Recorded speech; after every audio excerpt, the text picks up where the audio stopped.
firman yang saya pilih di dalam Maleakhi pasalnya yang ketiga. Maleakhi pasal 3. Kita akan mulai membaca di ayatnya yang ke-13. Maleakhi pasal 3 ayatnya yang ke-13 sampai kita menyelesaikannya di ayatnya yang ke-18. Jika jemaat sudah menemukan, dapat bangkit berdiri, gampang ditemukan karena ini kitab terakhir dari perjanjian lama. Temukan pasal 3 ayatnya yang ke-13. Ada tema yang diberikan oleh Lembaga Alkitab Indonesia. Apa temanya? Kemenangan terakhir bagi orang benar. Puji Tuhan. Saya baca ayatnya yang ketiga, jemaat dapat meresponi secara bersama-sama tanpa harus saling mendahului. Meresponi di ayat 14, saya kembali ayat 15, jemaat ayat 16, saya ayat 17, dan ayatnya yang ke-18 kita baca secara bersama-sama. Yang paham katakan amin. Kemenangan terakhir bagi orang benar. Bicaramu kurang ajar tentang aku, firman Tuhan. Tetapi kamu berkata, apakah kami bicarakan di antara kami tentang engkau? Kamu berkata,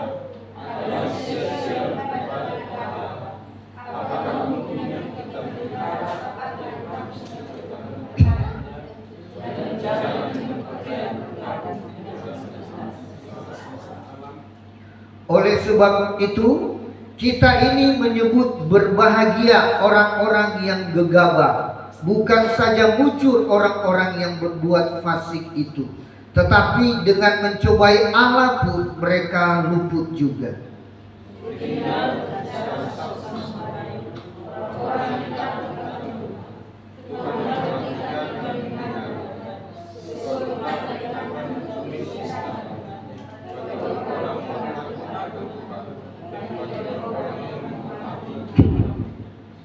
Mereka akan menjadi milik kesayangannya.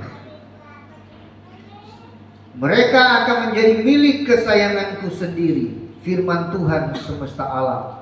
Pada hari yang kusiapkan, aku akan mengasihani mereka sama seperti seseorang menyayangi anaknya yang melayani dia. 2, 3. Maka kamu akan melihat kembali perbedaan antara orang benar dan orang fasik, antara orang yang beribadah kepada Allah dan orang yang tidak beribadah kepadanya. Puji Tuhan. Silakan duduk. Haleluya. Bapak Ibu, saudara yang dikasihi oleh Tuhan, saudara ingin memperoleh kemenangan. Ada banyak hal yang dapat membuat kita meraih kemenangan itu. Tapi apa yang kita baca ini adalah kemenangan yang harus kita peroleh. Kemenangan yang harus kita miliki, saudara. Untuk hal-hal yang lain kita mungkin bisa kalah. Dalam satu pertandingan ada yang lebih hebat dari kita, ada yang lebih siap dari kita, dan akhirnya mereka menang. Oke lah, kita relakan kekalahan kita dan kemenangan mereka. Tapi untuk hal ini, saudara, kita harus memperoleh kemenangan. Amat sangat disayangkan kalau kita kalah dalam hal ini, yaitu dalam hal ibadah kita kepada Tuhan. Saudara, ini kebenaran firman memberikan dua perbedaan antara orang yang menghargai ibadah dengan yang tidak menghargai ibadah. Sampai ayatnya yang ke-13 ini dengan keras Tuhan berkata lewat Nabi Maleaki bahwa bicaramu, omonganmu, apa yang engkau pikirkan itu sudah membawa kamu kepada satu keadaan kamu kurang ajar. Sudah. Biasanya ini kalau kalimat ini terlontar dari orang tua kepada anak, ini berarti sudah keterlaluan, sudah akumulasi, sudah beberapa kali dan menganggap biasa. Ini Tuhan sendiri yang mengatakan. Lewat Nabi Maleaki dia katakan, bicaramu kurang ajar tentang aku. Sudah. Jangan sampai tanpa kita sadari di hadapan Tuhan kita tergolong umat-umat yang kurang ajar. Ini sangat berbahaya. Sudah. Mari kita melihat apa yang membuat Tuhan mengatakan mereka itu kurang ajar. Dari ucapan mereka, dari pola pikir mereka. Apakah kami bicarakan di antara kami tentang engkau? Mereka masih belum tahu. Kenapa firman Tuhan datang begitu keras, mengatakan bicara kamu itu kurang ajar. Mereka belum tahu. Sampai mereka balik bertanya, apakah kami bicarakan di antara kami tentang engkau? Hingga Tuhan mengatakan kami kurang ajar. Saudara, kalau manusia yang mengatakan itu kepada kita, manusia bisa salah. Kalau pimpinan mengatakan itu kepada kita, mungkin bisa salah. Tapi kalau Tuhan, berarti Tuhan sudah melihat dan memperhatikan dengan baik-baik sampai kalimat ini muncul, sudah. Nah, saudara, kebenaran firman Tuhan ini hingga bahasa kita sehari-hari sampai Tuhan malas berfirman. Itu bahasa yang saya gunakan. Kenapa? Karena habis kitab Maleaki ini, sejarah gereja menunjukkan, saudara, ada 400 tahun Allah tidak berfirman lagi. Baru sampai di Injil Matius mulai ada lagi dalam pelayanan. Mungkin ada nabi-nabi yang berbicara, tetapi apa yang mereka bicarakan itu tinggallah sesuatu yang biasa-biasa, tentang menceritakan sejarah bagaimana Tuhan menyertai mereka, bagaimana Tuhan menolong mereka. Hingga sampai pada waktu Yesus dilahirkan pun sudah dinubuatkan di kitab nabi-nabi, nabi besar, nabi kecil. Dari kitab Kejadian sudah dinubuatkan itu. Mereka sampai tidak tahu lagi. Kenapa? Karena ada ratusan tahun Allah tidak berfirman. Ini akan terjadi lagi, saudara. Sudah dinubuatkan. Hingga ada nubuatan dari Nabi Yoel. Suatu saat manusia akan mengembara dari timur ke barat. Mereka akan menyeberang laut untuk mencari firman. Tapi mereka tidak menemukannya lagi. Tidak ada firman Allah lagi yang diberitakan. Sekarang masih ada. Karena firman itu akan diangkat, sudah. Ada orang mengatakan, bagaimana firman itu akan diangkat? Nah, sebenarnya kalau berbicara tentang firman yang tertulis dalam Alkitab kita atau dalam HP kita, saudara, itu akan tetap ada. Tetapi yang dimaksud kebenaran firman Allah itu, yaitu kuasa firman ini yang akan diangkat. Sekarang kita mendengarkan firman, masih ada orang bisa menangis karena mendengar firman. Ada orang juga bisa tersakiti karena mendengar firman. Kenapa? Karena firman Allah itu punya kuasa menyayat bagaikan pedang, sakit. Ya syukur kalau mereka merasa sakit. Berarti kuasa firman itu masih bekerja. Ada yang tersinggung, ada yang marah, berarti kena. Tapi kalau kuasa firman sudah diangkat, maka apa yang tertulis ini seperti koran saja. Akan menjadi berita yang tidak akan menyentuh manusia. Orang tidak akan tergugah lagi. Orang tidak akan menyesali lagi perbuatan-perbuatan salahnya. Orang tidak akan tersinggung lagi.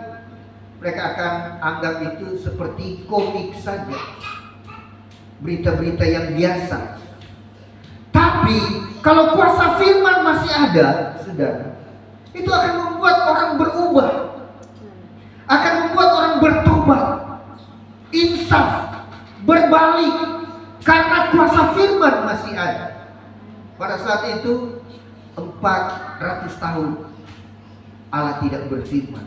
Betapa lama sudah, ada berapa generasi, tapi kitabnya masih ada. Kitabnya masih ada. Nanti hidup lagi kitab itu, sudah, setelah dalam pelayanan Kristus, sudah, Yesus datang. Nah, kita melihat apa yang Tuhan katakan kepada mereka, bahwa bicaramu itu kurang ajar. Mereka tidak tahu. Mereka bertanya, apakah kami bicarakan di antara kami tentang engkau? Kamu berkata, adalah sia-sia beribadah kepada Allah.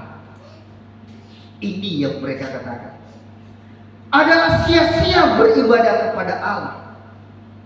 Dan mereka tidak merasa ada keuntungan di dalam beribadah. Mereka tidak merasa ada hal yang luar biasa dalam beribadah. Artinya mereka merasa ibadah itu seperti rutinitas saja. Rutinitas mingguan, rutinitas di dalam pertemuan-pertemuan. Karena sudah menjadi orang Kristen, ya kalau tidak ibadah apa kata orang? Maka saya ikut beribadah, tapi tidak rasa apa-apa. Tidak merasa ada keuntungan di sana.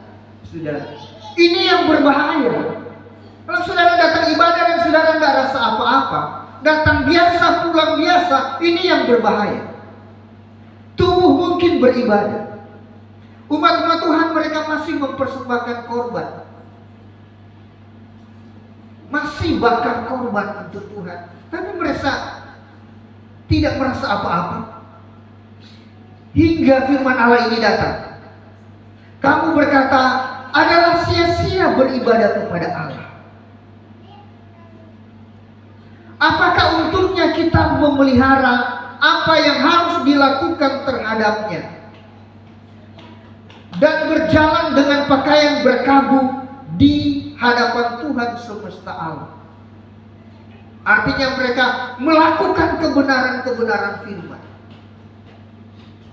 Tapi apa untungnya? Hingga muncul bahasa-bahasa sama-sama. Orang beribadah dengan tidak beribadah sama saja. Hati-hati. Kalau kita merasa saya datang ibadah dengan saya tidak datang ibadah, sama saja. Tidak ada hal yang berbeda. Hati-hati saudara. Tuhan sedang menilai. Mungkin kita belum mengalami sekarang, belum merasakan sekarang, tapi firman Allah sudah katakan amat berbeda nanti. Kita akan melihat perbedaan itu. Orang yang beribadah dengan yang tidak beribadah. Saudara, jangan terpesona dan jangan saudara cemburu dengan orang lain yang mungkin mereka tidak beribadah dan saudara melihat mereka sehat-sehat, kuat, sukses, diberkati, karirnya lagi naik-naik, saudara, jangan terpesona dengan hal-hal yang sifatnya lahiriah ini. Atas dasar firman saya mau katakan, hati-hati. Suatu saat Tuhan akan menunjukkan perbedaan. Orang yang beribadah dengan yang tidak beribadah, suatu saat Tuhan akan tunjukkan perbedaannya. Ini firman Tuhan. Tidak cukup kami menangis dalam doa.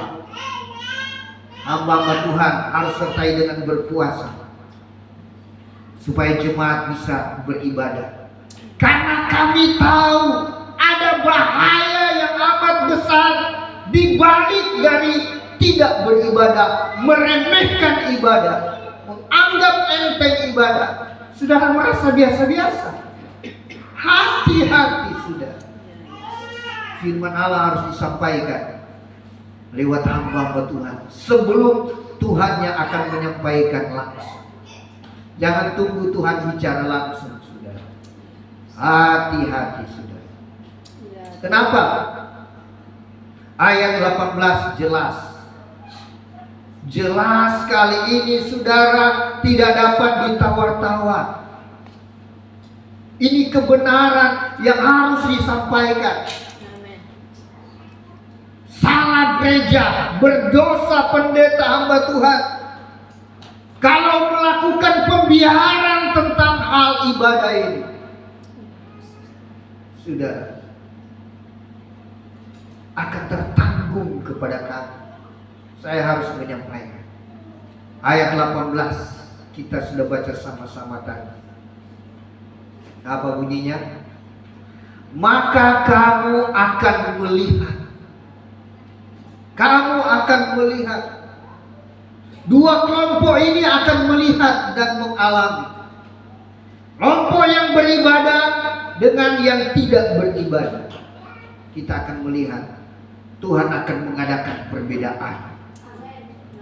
Kamu akan melihat kembali perbedaan antara orang benar dan orang fasik. Antara orang yang beribadah kepada Allah dan orang yang tidak beribadah kepadanya akan ada perbedaan. Kalau belum sekarang, ada hari besok. Ada ujung hidup kita.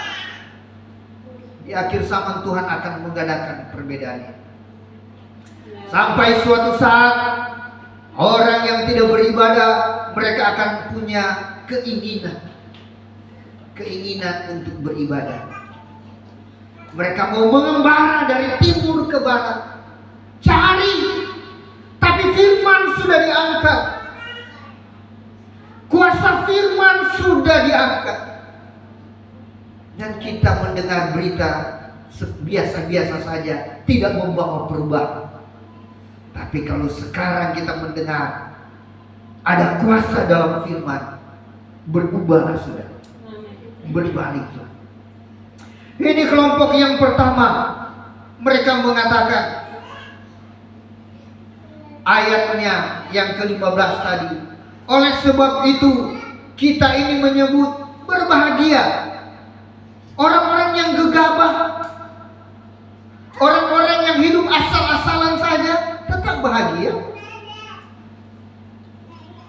Bukan saja mujur orang-orang yang berbuat fasik, sudah hidup fasik mujur.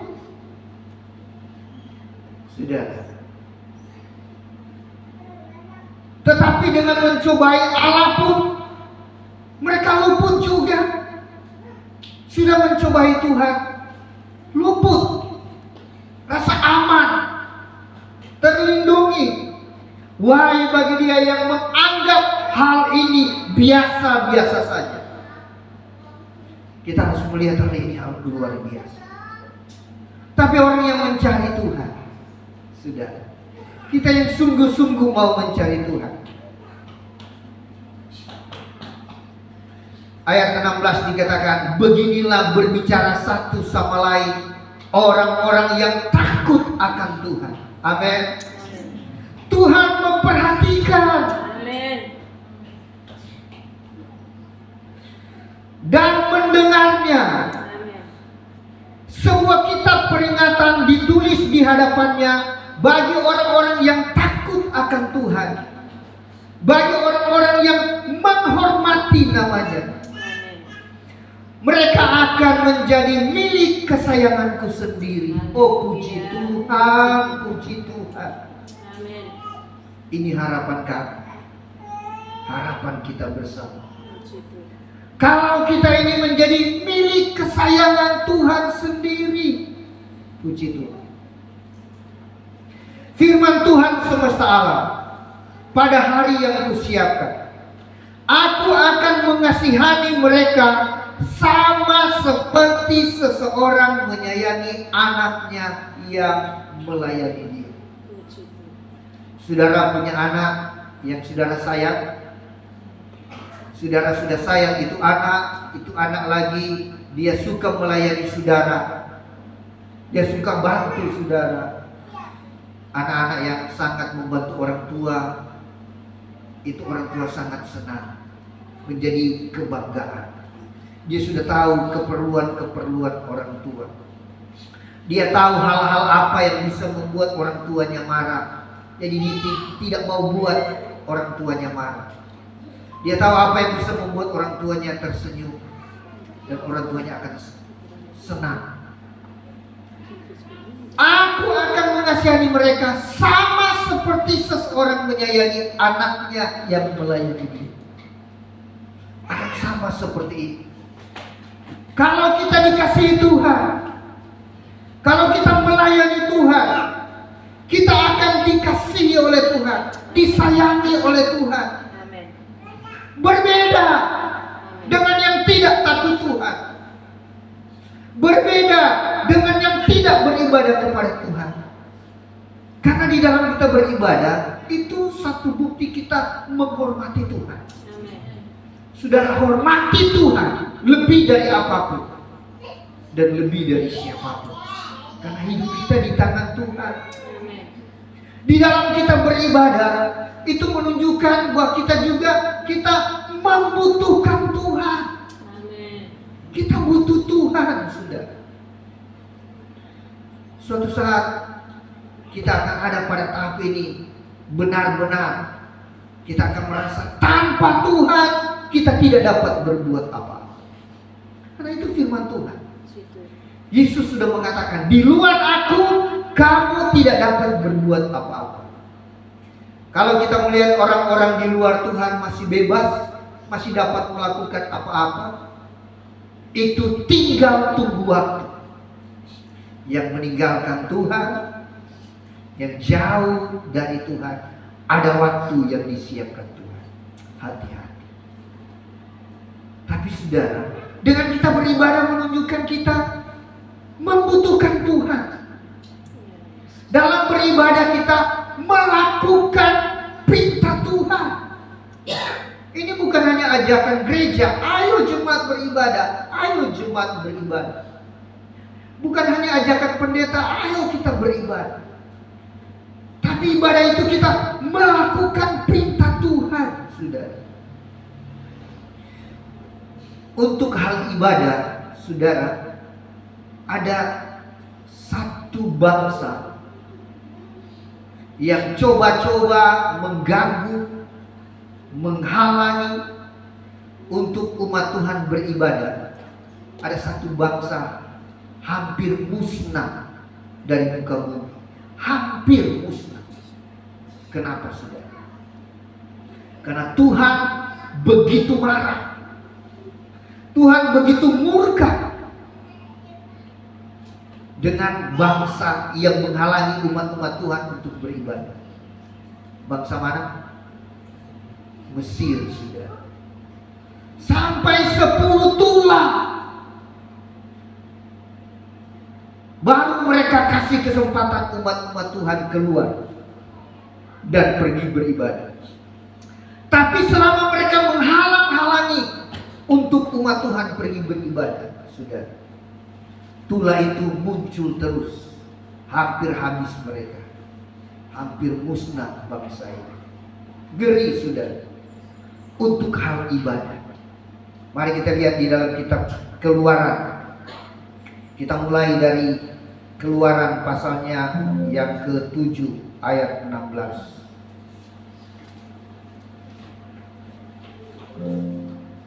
Keluaran pasal 7 ayatnya yang ke-16. Saudara perhatikan.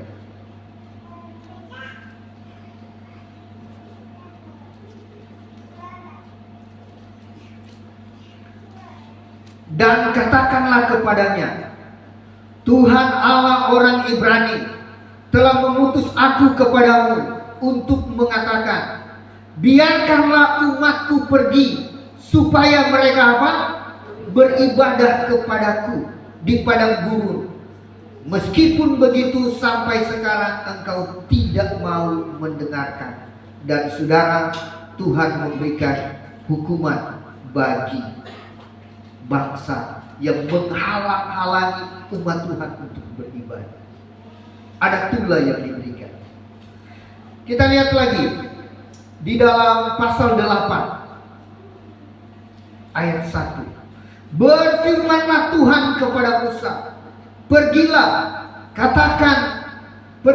menghadap Firaun dan katakan kepadanya, beginilah firman Tuhan, biarkanlah umatku pergi supaya mereka beribadah kepadaku.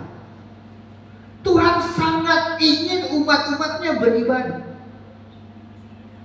Kita sekarang kan tidak dihalang-halangi, tidak dibatas-batasi, diberikan kesempatan untuk bisa beribadah. Mari kita gunakan kebebasan ini, kesempatan ini.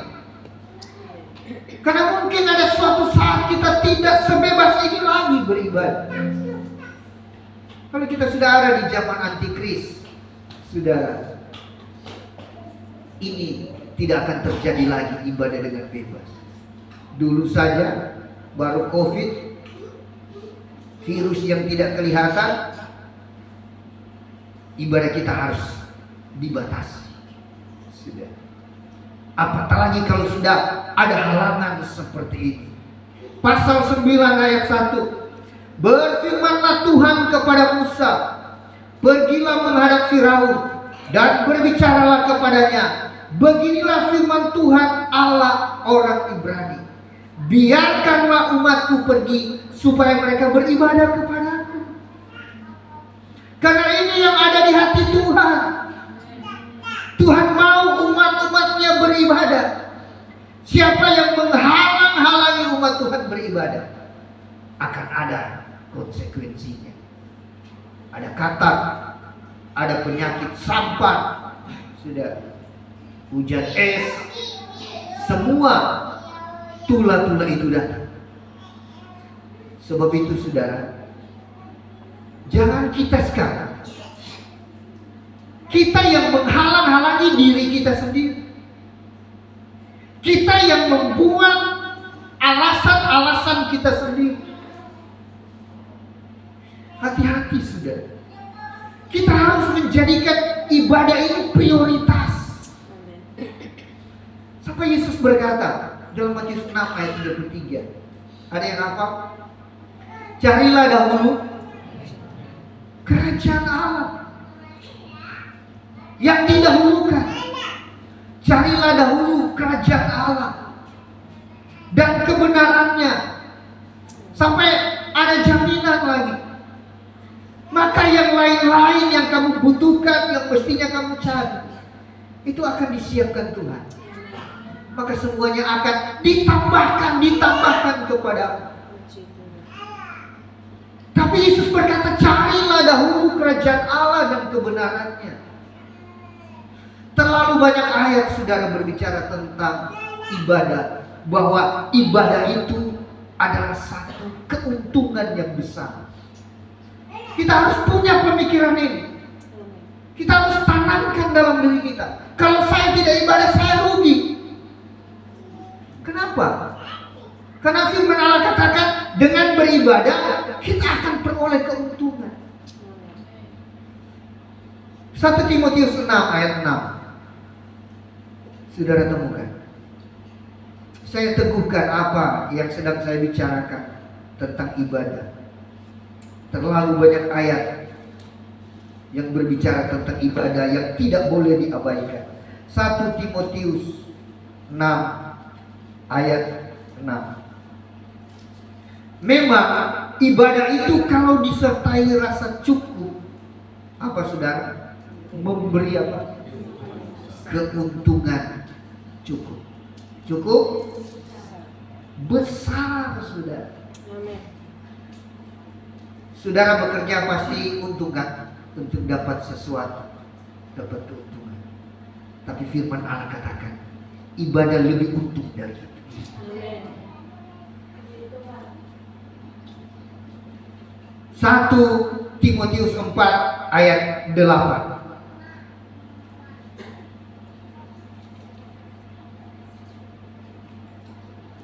1 Timotius 4 ayat 8. Latihan badani terbatas gunanya. Tetapi apa saudara? Ibadah itu berguna dalam segala hal. Karena mengandung janji baik untuk hidup ini maupun untuk hidup yang akan datang. Terjemahan bebasnya, ibadah itu mengandung janji, mengandung berkat. Baik berkat sekarang yang kita butuhkan hari-hari ini, juga berkat yang akan datang yang amat kita butuhkan. Tercover di situ, di dalam ibadah. Kita bekerja dapat berkat untuk kebutuhan sekarang, besok, tahun depan. Tapi ibadah itu mengandung janji. Mengandung janji berkat kekekalan.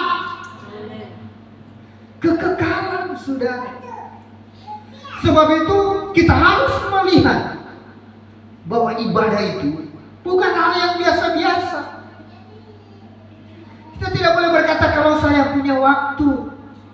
Saudara harus ciptakan waktu. Harus berusaha cari waktu. Jangan berikan kepada Tuhan sisa-sisa waktu. Itu korban yang cacat. Kita berikan kepada Tuhan yang sisa-sisa. Kalau ada waktu, kalau ada kesempatan, kita harus cari waktu, cari kesempatan. Sebab itu gereja ini membuka beberapa kali ibadah dalam seminggu, dengan harapan saudara berhalangan di hari yang lain, ada hari yang lain bisa terisi. Dan lebih luar biasa lagi kalau kita bisa mengisi hari-hari ibadah. Kita merasa ini kebutuhan kita, hidup kita. Ibadah saudara bukan sekedar hobi. Kalau hobi ada waktu, ada kesempatan kita salurkan hobi kita. Tapi kita harus jadikan ibadah ini hidup kita. Amin. Kalau kita tidak ibadah, mari kita rasa seperti kita mau mati kalau tidak ibadah. Dan memang akan mati kalau tidak beribadah. Mati dalam kekekalan. Sebab itu mari kita jadikan ibadah ini harga mati. Bukan harga yang murah. Kita harus menghormati Tuhan dengan beribadah kepada-Nya. Mesir dihancur-hancurkan oleh Tuhan di zaman itu karena menghalang-halangi umat Tuhan untuk beribadah. Tujuan mereka keluar dari Mesir untuk apa? Tujuan utama beribadah. Beribadah. Tujuan kita keluar juga dari kegelapan, pindah pada terang yang ajaib. Tujuan kita apa? Untuk beribadah kepada Tuhan. Bahkan dilarang gitu. Kita dilarang kalau kita sengaja menjauhkan diri. Anak-anak muda, kita mulai dari muda, supaya kalau tua tidak kaku ibadah. Kita latih dari dini. Sebab itu ada sekolah minggu. ada ibadah remaja pemuda. Supaya kalau setua kita sudah terbiasa ibadah. Ibadah itu adalah kehidupan kita. Kalau kita menjauhkan diri itu dilarang, saudara. Dan bentuk larangan itu sama kuat dengan bentuk larangan 10 hukum Taurat. Saudara tahu ayatnya? Saya teguhkan dengan ayat firman. Setiap apa yang saya katakan, saya harus melihat dasar firman. Ibrani 10 ayat 25. Ibrani 10 ayat 25. Sudah dapat? Ibrani 10, temukan dulu ayat 25. Janganlah kita, ada kata apa saudara? Jangan. Ini sama dengan jangan menyembah berhala. Jangan membunuh, mencuri, berzina. Jangan mengingini milik orang lain. Jangan kita menjauhkan diri dari pertemuan-pertemuan ibadah kita.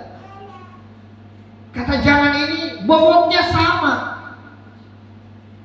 Kita tidak boleh mengatakan wah kalau larangan yang lain itu bobotnya besar. Untuk hal ibadah ini sama bobotnya. Larangannya sama. Hukumannya sama dengan melanggar hukum Taurat di zaman itu. Janganlah kita menjauhkan diri dari pertemuan-pertemuan ibadah kita. Jangan. Malah kita harus menciptakan ibadah. Saya senang kalau saudara ada hal-hal peristiwa-peristiwa penting, apalagi saudara mengundang orang-orang lain dan itu diadakan ibadah. Supaya saudara diberkati.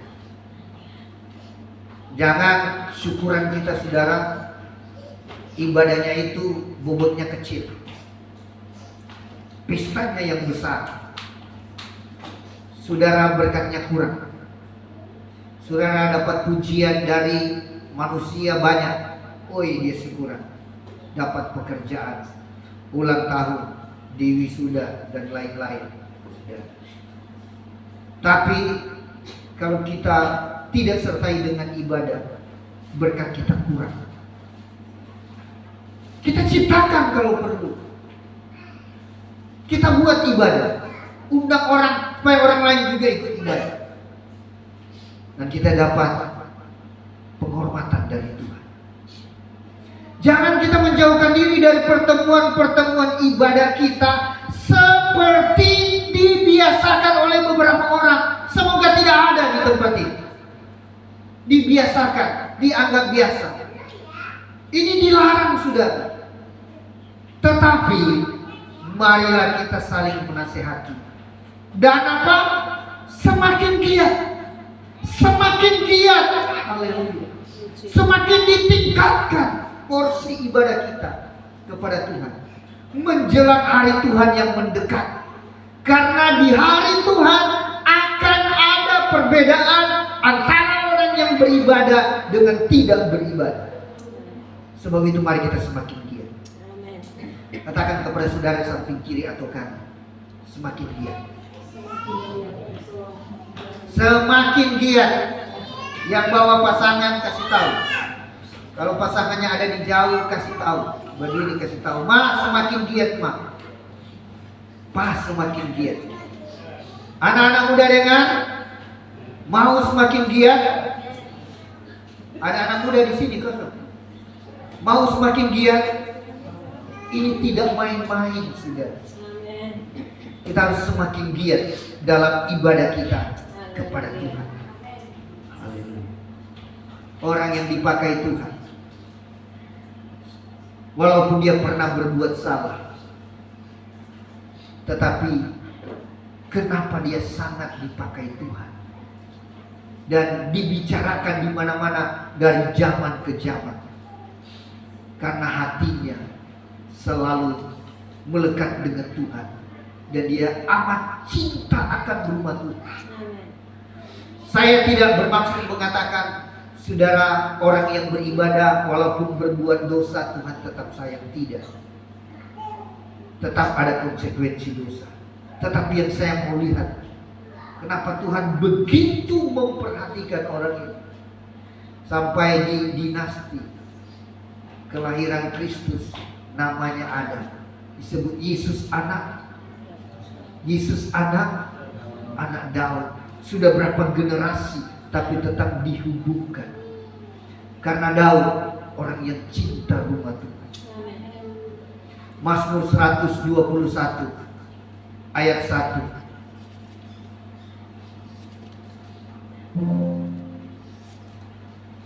Mazmur 121 ayatnya yang pertama. 122 ayat 1. Nyanyian Siara Daud 122. Aku bersukacita ketika dikatakan orang kepadaku, mari kita pergi kemana? Ke rumah Tuhan. Amin. Luar biasa, saudara. Ini belum sampai di rumah Tuhan,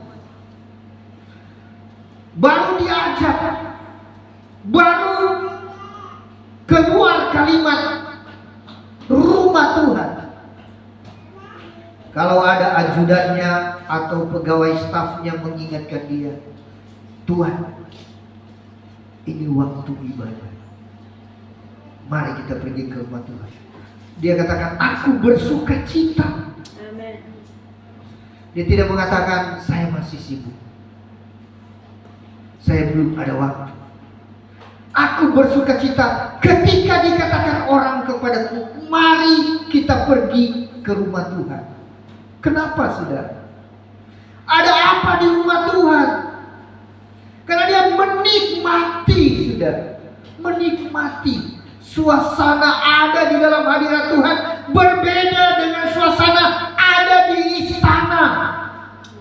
Harus rasa perbedaan ini, saudara. Amin. Kita ada di rumah Tuhan, kita nggak rasa perbedaan dengan ada di luar sana. Saudara, dipertanyakan hubungan kita dengan Tuhan seperti apa. Kalau kita tidak rasa, saudara dipanggil khusus oleh pejabat, bupati, gubernur, apalagi presiden, saudara rasa nggak? Terasa. Bukan hanya foto, posting. Kita cerita 1 tahun tidak habis ceritanya. Kakak saya dia posting, dia jabat tangan dengan Presiden Pak Prabowo. Sudah. Kenapa? Dia rasa bangga. Posting di grup, posting di keluarga. Ini lihat langsung. Sudah. Ada satu kebanggaan. Ada yang dirasa. Entah dapat sesuatu atau tidak dapat sesuatu, paling tidak dia rasa ada. Tapi dengan Tuhan pasti ada sesuatu. Amin. Tuhan panggil datang ke rumahku, ada sesuatu, saudara. Haleluya. Tuhan siapkan. Sebab itu Daud berkata, aku bersuka cita ketika dikatakan orang kepadaku, mari kita pergi ke rumah Tuhan. Haleluya. Ayo, saling ajak lewat SMS, lewat WA, saling ajak. Besok ibadah, sebentar ibadah. Mari kita pergi ibadah, mari kita pergi. Baik yang mengajak dengan yang diajak, diberkati Tuhan. Amin. Saudara harus yakin, saudara pulang sebentar bawa berkat. Haleluya. Sampai Daud mengadakan perbedaan hari-hari di rumah Tuhan dengan hari-hari di luar sana. Daud sampai mengadakan perbedaan dalam Mazmurnya. Dia katakan, lebih baik satu hari di pelataranmu daripada 1000 hari di tempat lain. Dia rasa perbedaan ini. Amin. Satu hari di rumah Tuhan maknanya beda Bandingkan dengan 1000 hari di tempat kerja, di tempat lain, saudara. Bagi Daud masih lebih berharga, masih lebih penting, masih lebih istimewa 1 hari di dalam rumah Tuhan. Haleluya. Kenapa, saudara? Karena di dalam rumah Tuhan ada mata Tuhan yang melihat Puji Tuhan. kebutuhan saudara. Amin. Karena di dalam rumah Tuhan ada telinga Tuhan yang siap mendengarkan keluh kesah kita, pergumulan kita. Haleluya. Karena di dalam rumah Tuhan, di dalam baitnya ada hati Tuhan buat orang-orang yang beribadah kepada-Nya. Amin. Saya teguhkan apa yang saya katakan tadi, bahwa begitu penting dan begitu berharga ada di dalam rumah Tuhan. Ada telinga Tuhan mendengar, ada mata Tuhan melihat, ada hati Tuhan yang terbuka untuk kita. Kalau Tuhan sudah buka hati, Dia berkata, nak, kau butuh apa, kau perlu apa, Amin. Amin. aman sah. Puji Tuhan. Saya teguhkan dengan membaca 2 Tawarik pasal 7. 2 Tawarik pasal 7 ayatnya yang ke-15.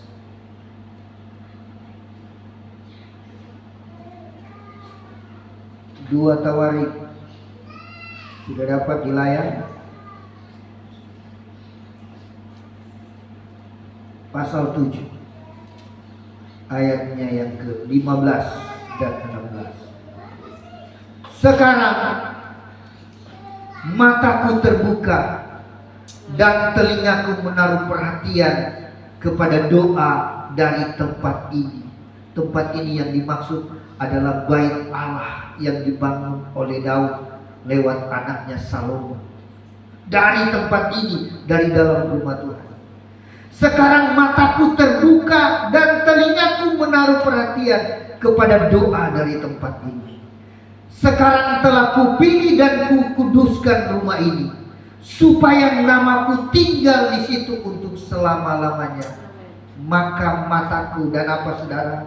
Hatiku ada di situ sepanjang masa.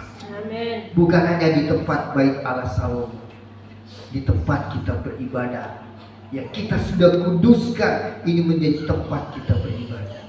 Saudara, ada mata Tuhan, ada telinga Tuhan, dan ada hati Tuhan yang terbuka Puji Tuhan. bagi saya dan saudara.